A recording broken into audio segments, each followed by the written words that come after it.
માળિયાહાટીના તાલુકામાં ભારે વરસાદના કારણે માતરવાણીયા ગામે આવેલો 3 ગામને જોડતો પુલ ધોવાઈ જતા આજે માતરવાણીયા તથા ભાખરવડ ગામના સરપંચના સહિયારા પ્રયાસથી મરામત કરવામાં આવી છે। માતરવાણીયાથી ભાખરવડ ગામ તથા આંતર તાલુકાના શેરગઢ ગામને જોડતો મેદિયા નદી પરનો પુલ વરસાદના કારણે ધોવાઈ ગયો હતો।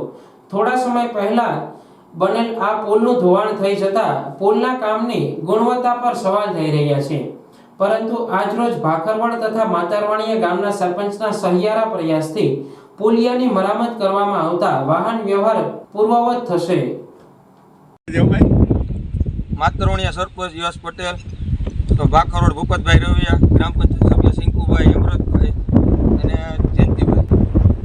માતરવાણીયા ભાખરવડ ને કેશોદ તાલુકાને જોડતો રોડ એમાં મેંદિયા નદી ઉપર પુલ આવેલું છે, તે ભારે વરસાદના કારણે પુલ ધોવાઈ ગયો ને હાવ ખાડા પડી ગયા ને રસ્તો અવર જવર બંધ છે। ખાલી 2 વ્હીલ નીકળે, 108 ને નીકળવું હોય તો ભારે તકલીફ પડે એમ છે। માળિયા કે કેશોદ જવું હોય તો ન જવાય એમ ને વિદ્યાર્થીઓને પણ આવવામાં ભારે નુકસાની છે ને માતરવાણીયા ગામમાં ભાખરવડથી કૃષ્ણનગરથી એમ અલગ અલગ ગામથી 40 થી 50 વિદ્યાર્થી આવે છે, એને પણ આવવા માટે આવવું કેમ એ એક મોટો પ્રશ્ન છે। તો આ વહેલી તકે સરકારને કહીને તંત્ર દ્વારા વહેલી તકે આ કામગીરી પૂર્ણ થાય એવી અપેક્ષા।